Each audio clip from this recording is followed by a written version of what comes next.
So we're about a year and a half into the 2024 draft class's career so far, and I thought a fun video to make today would be just ranking the top 25 sophomores this NBA season. And I'm not taking into account potential, who I'm taking long term, or what they did last year. We're just ranking how they are in year number 2. Some of these guys are exceeding expectations and maybe breaking out. Some of these guys are maybe hitting a little bit of a sophomore slump. And today we're going to go from 25 to 1. If you guys enjoyed this video, would appreciate you dropping a thumbs up, kind of doing a twist on the top 25 rookie ranking I did a few videos ago. And it was really hard to kind of figure out 20 through 25, and I had a bunch of honorable mentions that you could have had in this ranking here. So I'd be perfectly fine with these guys between 25 to 20. A lot of these guys also haven't had like super consistent playing time this season. I ended up going with Tyler Kolek as an honorable mention. He has kind of fallen out of the Knicks rotation. I've gone with Bub Carrington as an honorable mention as well, but perfectly fine if he's between 20 and 25. I have Jacoby Walter of the Toronto Raptors, who I think has shown some flashes this season. Yves Missi of the Pelicans, kind of no longer the long-term center option for them. That's going to be Derek Queen. And then I also have Cody Williams as an honorable mention as well. So coming in at number 25, I have somebody that I was definitely down on in his rookie season, but he's taking strides here in year number 2, which kind of feels like his real rookie season. And last year, he was just like a high scorer playing in the NBA, and that is Tidjane Salaün. Tidjane Salaün was the 6th overall pick, kind of maybe the only blemish on this new regime's tenure so far in Charlotte, but Salaün still has potential as this floor spacing wing for them going forward. He's still been a vital part of the Hornets rotation, even with them being one of the best teams in the NBA since January 1st. He's averaging 6 points on the season and 4 rebounds. Not groundbreaking numbers, but definitely looks a little bit more comfortable on the offensive end of the floor. He's shooting 51% from the field. That is up 18 percentage points from last year. He's shooting 43% from 3 as well. And I think has shown flashes this year defensively. There's still some lapses, and he's still trying to get kind of acclimated to the NBA style of play. He's still just 20 years old. He's one of the younger players in this draft class, and I do think he's been somewhat a top 25 rookie this year. I know the numbers aren't super eye-popping, but I think the production has been there, and you take that if you're Charlotte as well. Obviously, the Hornets have been playing some of the best basketball in the league as of late, and Salaun's been part of that rotation. And coming in at number 24, I have a second-round pick that was selected way after Tidjane Salaün. He was the 52nd overall pick to the Golden State Warriors, and that is going to be Quidden Post. And I think Post has definitely exceeded somebody that has been the 52nd overall pick in the NBA. He was actually one of the more productive rookies and showed that he can actually be out there with Draymond Green, Jimmy Butler, and Steph Curry. Set some solid screens, pull up from 3, just a nice body out there to have. He's a little bit on the older side. He's 25 years old, so you have 5 years older than Tidjane Salaün. In year number 2, Post is averaging 7.5 points, 4 rebounds, shooting 43% from the field, 34% from 3, and 80% from the free throw line. He's been kind of in and out of the rotation at times this year. The minutes could be north of 20, they could be under 10, and we don't know how much he's going to really play when they're fully healthy in the front court with Draymond, Kristaps Porzingis, and Al Horford all out there. We're probably not going to see them all healthy and out there a ton in the second half of the season, so it's going to be even more Quidden Post down the stretch. We're maybe at his ceiling on what he could really be at the NBA level, but he could set some solid screens. He's a good spot-up three-point shooter, and I think has just been, roughly a top 25 rookie this year. Am I taking him long-term over a Bub Carrington, a Jacoby Walter, or Yves Missi? Probably not, but I do think he's been productive here in year number 2. Another player that's not going to have like the most eye-popping offensive numbers here in year number 2, but coming in at number 23, it's going to be Ryan Dunn of the Phoenix Suns. Ryan Dunn this season is averaging 6 points and 4 rebounds for Phoenix. He is shooting 43% from the field, 32% from 3, and 55% from the free throw line, but I still love Ryan Dunn's defense. That's why I thought he should have gone in the top 20 on the night of the 2024 draft because of what he could provide on that end of the floor, and he was one of the best defenders when we were watching him for a couple years at Virginia. I thought he was a productive rookie for somebody that the Suns actually traded down with the Denver Nuggets and got some future second round draft capital as well. And Deron Holmes has barely even played here in year number 2, coming off that major lower body injury. So this was a very nice decision from the Phoenix Suns front office, and that was an old James Jones move on the night of the 2024 draft. He could still guard multiple positions. He's a good post defender. I like his physicality. He can jump into passing lanes as well, and he's definitely playing a little bit more with the injuries to Devin Booker throughout the year, although he is back, and obviously the injury recently to Dillon Brooks. And I think he's going to be such a valuable defender on this rookie contract for the next 2+ seasons. And we do have back-to-back Suns. Coming in at number 22, I have Oso Ighodaro. He was was the big man selected 40th overall out of Marquette, and he's kind of a reason why they haven't really played Kaman Mayuach this year, as Iguodala has been a solid big man. I still love his passing ability out of the short roll. He's a smart player when he can set screens on ball, knows when and where to roll at good times. He's a solid rebounder around the rim as well, averages about 4.5 rebounds a night, about an offensive and a half rebound a night as well in 20 minutes per game, and has been a viable backup center for the Phoenix Suns this season. They were able to move Nick Richards to save some money at the deadline. They don't feel comfortable about playing Kaman Mayuach big center time minutes this year as a backup, so that has been Iguodala's role for them. He's a little bit on the older side as well, 23 years old, not as old as Quinn Post, but a little bit up there at 23, and I think this is definitely a hit for the Phoenix Suns in the second round as well. They've had a very good 2024 draft. I think they didn't really have a lot to work with, just having a late first rounder and a second rounder in Iguodala, and I think they hit on both these picks, and I think they've been top 25 sophomores this year. So if I made this video like 3 weeks ago, I don't think this player was going to make the top 25, but he's coming in here at number 21. He was the last pick in the first round. Baylor Shireman of the Boston Celtics. You can make an argument he should be higher on this list. I'm a little worried about how his minutes are going to look like when Jason Tatum comes back, because obviously they still want to play Hugo Gonzalez a ton and Jordan Walsh, and you obviously have another elite wing in Jaylen Brown as well. But Baylor Shireman has been a really solid Boston Celtic over the last few weeks. He recently had 11 points and 11 rebounds against a good defensive team in the Phoenix Suns. He had 9 points against Denver, 10 points against Brooklyn, 12 points against Philly, 10 points against Milwaukee. He's been a good three-point shooter, great spot-up three-point shooter, great movement shooter as well. What I thought we were going to see from him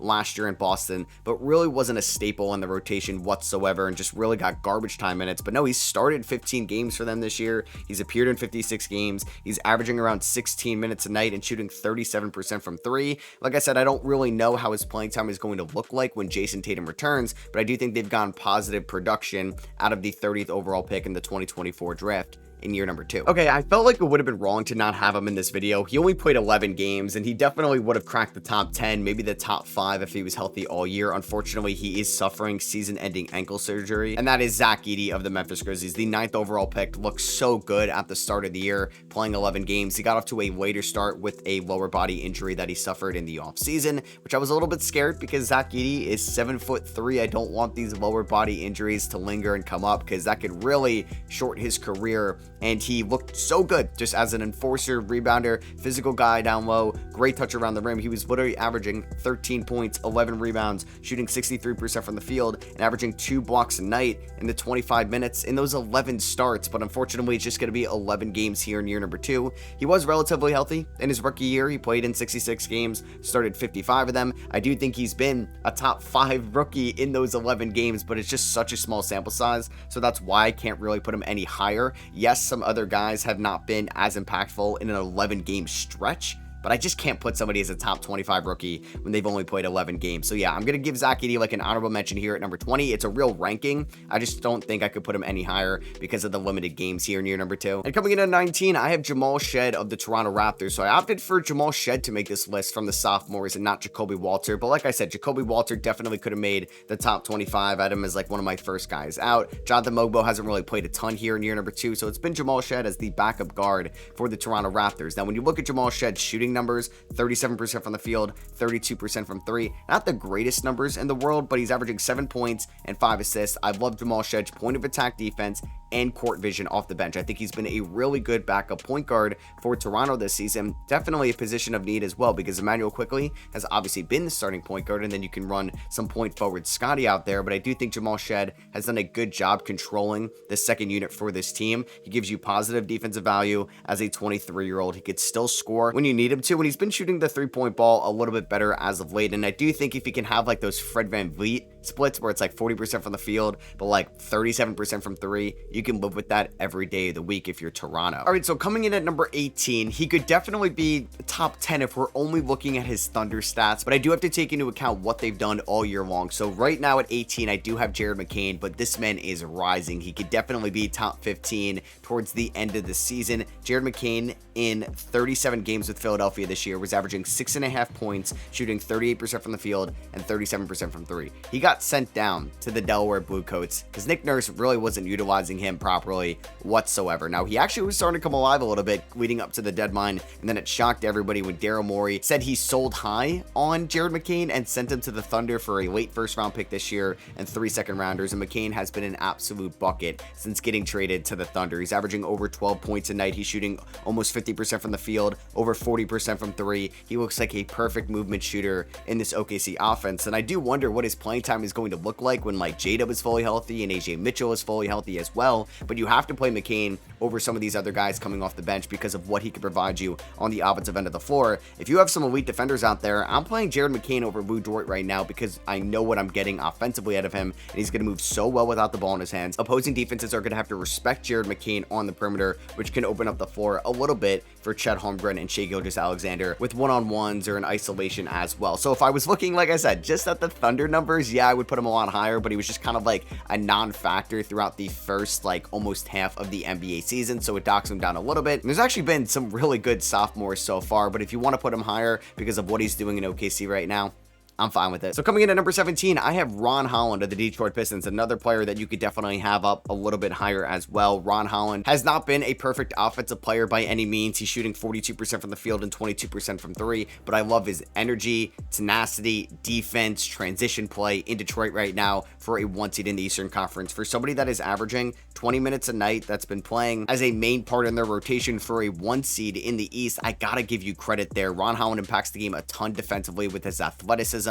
with his physicality. He can hop into passing lanes, he can get a chase down block, he can switch on you, he can fight over screens. He's a really good defender. Now, Detroit has a lot of these, and I don't know how he's going to look offensively in the playoffs because he's kind of like a carbon copy of Asar Thompson in a way, but definitely not as impactful as a defender. So I'm really intrigued to see how JB Bickerstaff utilizes him, but I want to give credit where credit is due. Holland's been a good defender this year. I still think he's going to need to find that 3-point shot if he's going to be a long-term factor in Detroit's future and if he wants to get as much money as possible. But I do think we've seen strides from Ron Holland here in year number 2. I was very high on him going into the 2024 draft, and he's still just 20 years old. I think I had back-to-back underrated rookies here. Coming in at number 16, I have Tristan Da Silva of the Orlando Magic, another player that I think's had a very quiet but good and impactful year number 2. I know the Magic have been somewhat disappointing relative to expectations this year, but I think he's actually been one of their better forwards with the injuries to at times Paolo and currently Franz Wagner. This year, Da Silva has played most of their games. He's played 54 games. He's averaging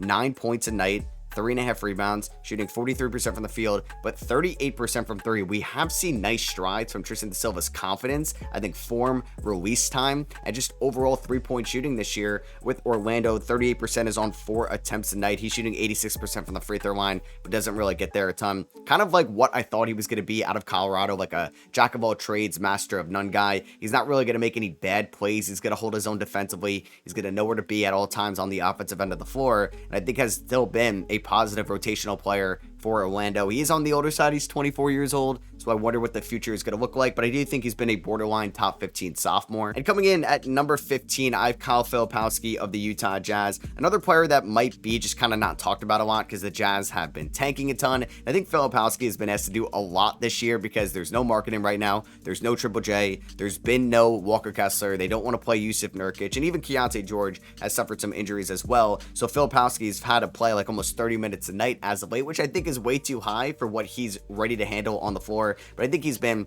just fine offensively. He had a really nice game in terms of like steals and getting the passing lanes against Portland and ripping the ball out of like the Blazers' hands leading up to the All-Star break. I thought that was the best defensive game of his career. Filipowski's averaging 10 points this year, 6.5 rebounds, 5 defensive rebounds a night. He's shooting 49% from the field. 3-point shot has taken a slight step back at 33%, but he's getting blitzed a little bit more. Teams can kind of be up on him more defensively because if you have like Isaiah Collier out there with him, and Ace Bailey hasn't been like a great 3-point shooter this year, you can't really sag off Kyle Filipowski at times. So I do think there's been a little bit more degree of difficulty in Filipowski's shots, but I do think he's been an overall positive sophomore for Utah this season. I think you can have him as high as 15. Maybe if you want to have Jared McCain now ahead of Filipowski, that's fine with me because McCain is now doing this for like one of the better teams in the NBA. I think McCain was one of my tougher rankings because I'm trying to separate what he did in Philly with what he's doing in OKC, but it's really tough to when you're looking at the whole landscape of the season, and that's what I'm trying to do. So coming in at number 14, I have the number 1 overall pick from this draft, Zachary Sachet. I know if you're just kind of following the NBA maybe in a casual way, you might think Zachary Sachet has been like the worst player from the draft class this year. There has still been some good moments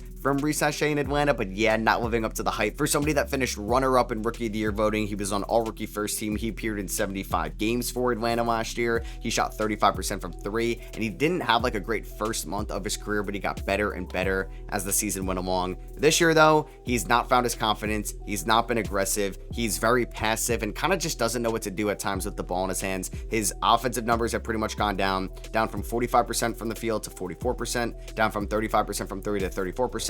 He's averaging about 2.5 less points per game, and he still has a lot to figure out. Now, Sachet, still 20 years old. He's still trying to kind of figure out what he is at the NBA level, and was still somewhat of a project being the number 1 overall pick. But yeah, you're the number 1 overall pick at the end of the day. That's going to add another level of pressure to your NBA career so far, and it's definitely been underwhelming in year number 2. I still think he's been a top 15 sophomore, but you're the number 1 overall pick. Like, you kind of need to be top 5 at the worst. Coming in at number 13, I do have Jalen Wells of the Memphis Grizzlies. Jalen Wells was one of the more impressive rookies last year. He finished 3rd in Rookie of the Year voting, being a 2nd round pick at number 39. Wells got off to a little bit of a slower start here in year number 2, but I think has kind of come into his own a little bit this year, and it's tough when you don't have Desmond Bane creating for you, or Jaren Jackson Jr. to come off screens from, or John Morant, who's going to take so much of the opposing defense's attention on him, and you're going to get some great looks. But I think Jalen Wells has been playing some really good basketball as of late. He had 18 against Indiana, 25 against Miami, and he's just looked a little bit more comfortable, and the efficiency's kind of starting to look like it did last year.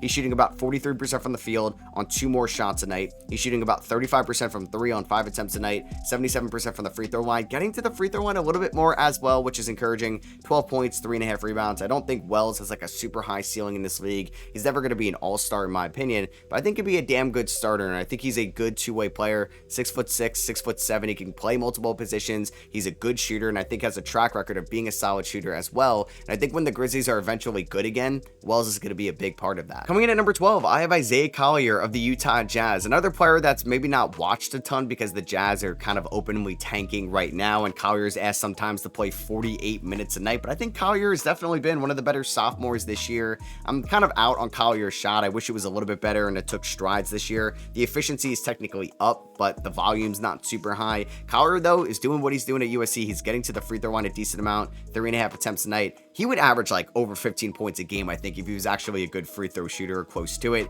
He's shooting just 70.8% from the line, but he's averaging 11 points, 7.2 assists. Like, he has an argument for being like a top 2, top 3, maybe even the best passer from this draft class, because he kind of shocked everybody when he was averaging 6 assists last year for Utah. He's shooting 50% from the field. I think the shot selection has been a little bit better this year, but I've had to watch Isaiah Collier operate as a number 1 option, especially when Keontae George isn't out there, and Collier cannot be a number 1 option effectively on a basketball court right now. But I think he's been a really good floor general. He still has good court vision.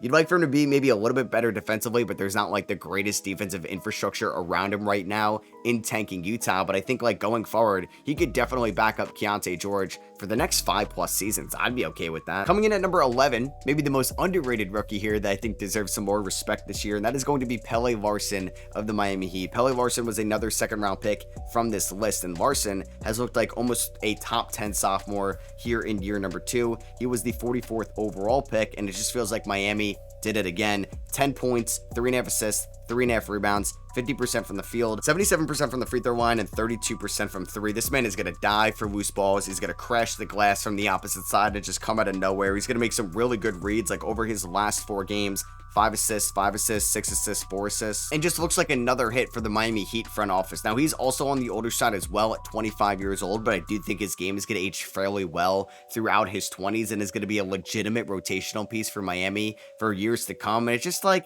I don't know, whenever Miami has a 2nd round pick or they pick up somebody undrafted, it could be Drew Smith, Hayward Highsmith back in the day, Pelle Larsson, Myron Gardner. Like, these guys are just going to work out in Miami. They do it every year. Coming in at number 10, I have Cam Spencer of the Memphis Grizzlies, and that's why I was excited just to rank like these guys this season, not looking at like long-term lenses from it, because Cam Spencer's 25 years old. I'm 100% taking guys like Jared McCain, Zachary Sachet, and Ron Holland over him long-term as assets, but Cam Spencer has been a borderline top 10 sophomore this year. I actually have him here at number 10. He's played 57 games. His volume has gone up a ton with all the injuries in Memphis this year, because once again, Memphis has been the most banged up team in the NBA when you're looking at just kind of EPM loss from all their injured players. He's averaging 11 points a night, 5.5 assists, leading the NBA in free throw percentage at 93.5%, 44% from three on 4.7 attempts a night, and about 47.7% from the field on 8 attempts a night. I'm just glad we got at least 1 year from Cam Spencer being somewhat of a high volume shooter out of expectations. Like, he was the 53rd overall pick.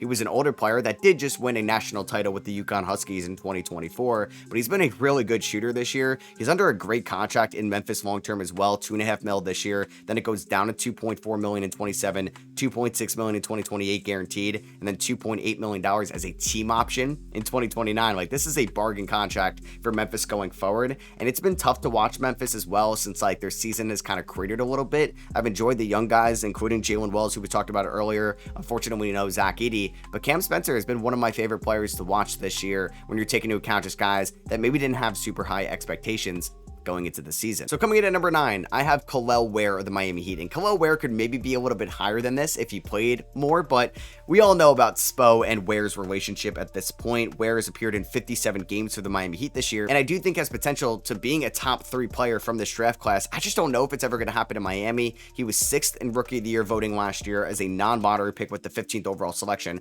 When it happened, I questioned it because I'm like, is there actually going to be a clear path for Ware to play a ton with Bam Adebayo there? And it's been yes and no, because it was no last year, and now I do feel like Ware's minutes technically going down this year makes no sense. I know there's lapses defensively and even offensively as well. He can even get tunnel vision. He's averaging 11 points, 9.5 rebounds. There was like a stretch in like December where I thought he was like the best rebounder in the NBA. He's shooting 40% from 3 on 3 attempts a night, 52% from the field, a block and almost a steal a night as well. This is a good player, 21 years old. There were questions about the motor coming out of the draft. He transferred from Oregon to Indiana in that 2024 season.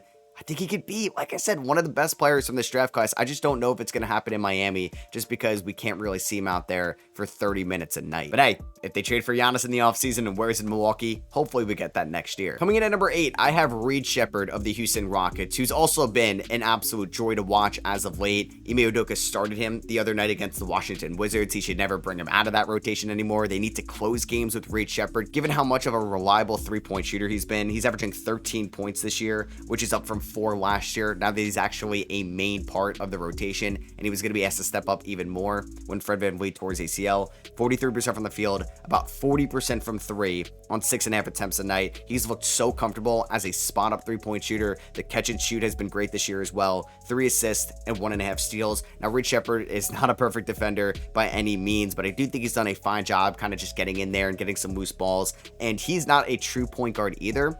But like I said, with all the lack of shooting they have in Houston, Sheppard needs to play more, and he's coming in at number 8. Coming in at number 7, though, one of the more improved rookies from last year coming into year number 2, Jalen Tyson of the Cleveland Cavaliers. The 20th overall pick in the 2024 draft has been huge for the Cavs this year, and that might be an understatement. That's why they were comfortable trading away DeAndre Hunter this year at the deadline and get some guard type players in Keon Ellis and Dennis Schroeder, because they wanted to play Jalen Tyson more, who played 9.5 minutes per game last year as a rookie. A lot of garbage time. Well, they had Max Strus, they had some other wings over there, including DeAndre Hunter. Now he's playing 27 minutes a night. He has started 38 games for them, 13 points, 5 rebounds, 50% from the field, 46% from 3. And when they played the Detroit Pistons on Tuesday night, Donovan Mitchell wasn't playing, Max Strus has been out all year, and Jared Allen got hurt early in the game. He just gets a team high 22 points, 4 assists, knocks down 5 threes, is going to really hold his own defensively.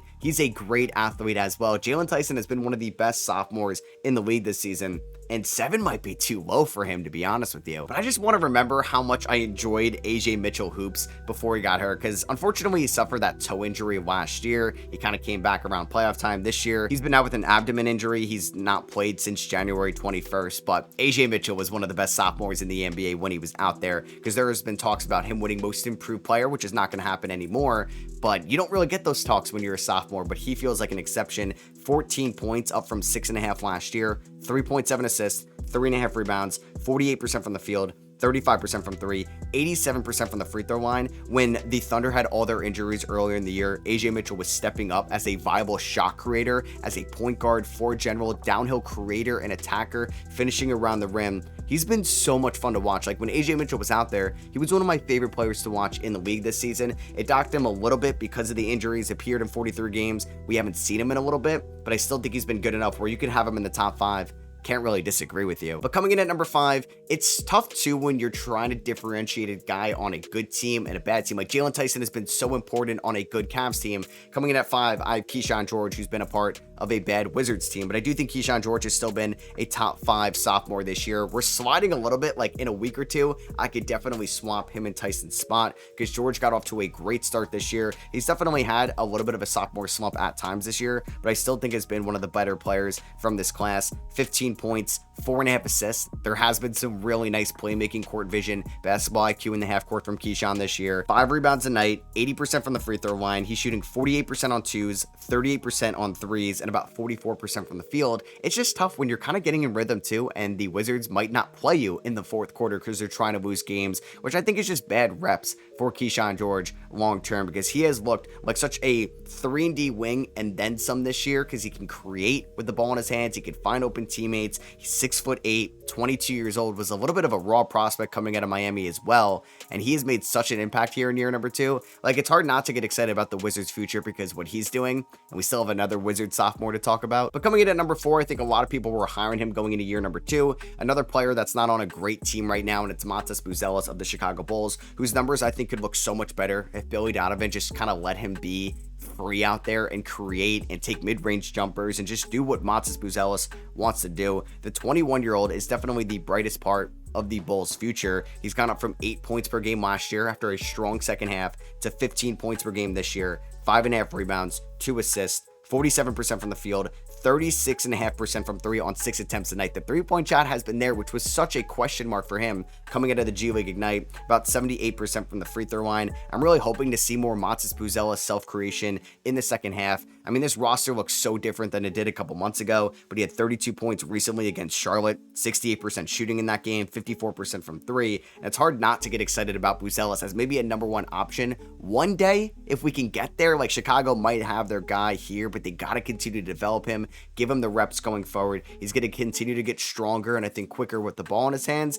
And he could definitely end up as the best player from this draft class. He has the potential to do so. But coming in at number 3, I have Donovan Clingan to the Portland Trail Blazers, a player that I think makes such an impact that doesn't really show up in the box score just because of what his presence is down low. Not saying he's Victor Wembanyama, but teams and players are just really scared to attack him at the rim. He's been a great rim protector this year for Portland and has shown a little bit of floor spacing ability this year, 34% from 3 on 3 attempts a night. He's averaging about 12 points, 11.5 rebounds, a block and a half, 2 assists. He's leading the NBA in offensive rebounds a night at 4.6 as well. 22 years old, sets phenomenal screens, and I'm really excited to watch him with maybe Drew Holiday next year, but definitely Damian Lillard and more Scoot Henderson down the stretch for the rest of the season. I assume the Blazers are going to be in the play-in tournament. I don't think they're going to fall to that spot, so I do really hope that we get like a big-time Donovan Clingan game this year in the play-in tournament. It's hard not to have him here in the top 3 for what he does on both ends of the floor. Now we're adding in that 3-point shooting ability. This is definitely a home run pick for Portland. Imagine like Charlotte just ended up taking him with the 6th overall pick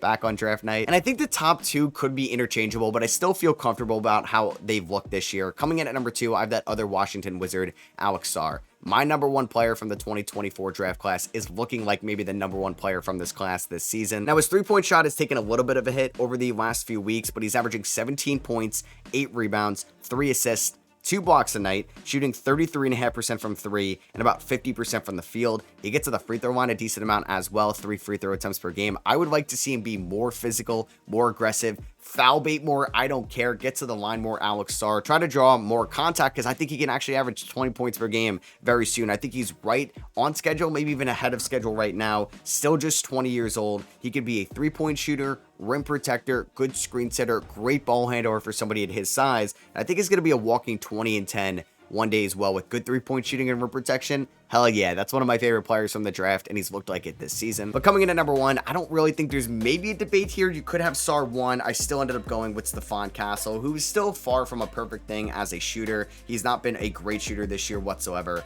but the defensive tape from Stephon Castle in year number 2 has been unreal. Like, he could make an all defensive team this season. He's appeared in 50 games for San Antonio, 46% from the field, 29% from 3, 72% from the free throw line. He's getting there 6 times a night. If he can knock down his free throws, this is a 20-point per game scorer, 16.5 points, 7 assists. He's maybe been the best passer on this team, playing with De'Aaron Fox as well, and about 5 rebounds a night. He has looked like such a good athlete. Some of his like tip slams off a miss just to like wake you up a little bit. Like, I'm here on the East Coast, sometimes I'm dozing off watching some of these West Coast games, and he's gonna wake me up from a play or two. And he's such an impactful player at 21 years old. I was a little worried about Castle's production this year with the full year Fox, Dylan Harper in the mix. No, he's definitely one of the more important players on the Spurs. He could be a big X factor for them come playoff time, and I think he's been the best sophomore out of the 2024 draft class in their year number 2s. So that is gonna be for me. I hope you guys did enjoy. Let me know what you agree with or disagree with down below. If you did enjoy, would appreciate you dropping a thumbs up. Let me know what you agree or disagree with down below.